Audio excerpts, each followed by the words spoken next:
Meclisi bu iddianameyi kabul etti. İddianamede Yavuz Daykin aşitiye ve her hafte ve hafte jiş ber roja daykan la avaya komeleya mafu murovan ya amede daxuyanidan.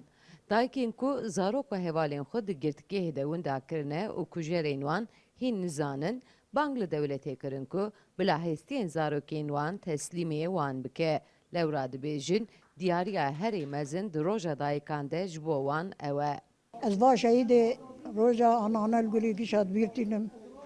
Rokeweke îro layê me di mala birê wî de îflas kirin ew hevalkî wî. Em ti car wê rojê ji bîr nakin. Ez bejna dayika giş pîroz dikim. û Xwedê Teala kezeba wan neşewtî însan înşallah Xwedê heqê me bi heq bike înşallah bi qeweta Xwedê me bi ser kevin.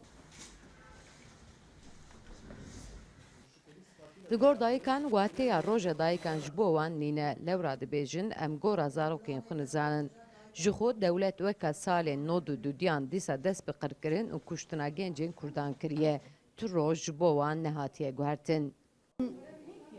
لایم من هندایه هم زرامم والیم من هندایه یعنی چواز بیجم ایرو جبر مگرتم برن چون هندا کرن گده من ام عستیوی ندیه یعنی من ندخواست ایرو ام بوی هوای چیچکا بگرن ما دخواست که گله ما گده ما بدن دسته ما که زبا ما نشوته ام ایرو الپی عستیه خونه چاوی مل ریا دوره چاوی مل استیوانه ام استیوان آبینه ام حوالی مفای بو بیستو دنوتو چارا دیگه بیستو مارکت بیستو چار ساله ما تتشکی ندیتیه زاروکی متحبن سیحب و حبکی لو پی بابی خدا رحمت کش خود 3 سال نبام حب کشکی منه حبکی زوجه حبکی آن خندوانه بخینه و از ام بیشن چه تتشکی دولت تتشکی نه دولتی سادس بقریش ده بکاری خونی قریش کری دی سفایل مشهور دردخه دی انسان بیستیجو به سبب ده مچعوا دوان دادکه مالات شوتین ویران دکه بازار خراب دکه دولتی سوی کاری سالی نوتی دست بیکریه ام چه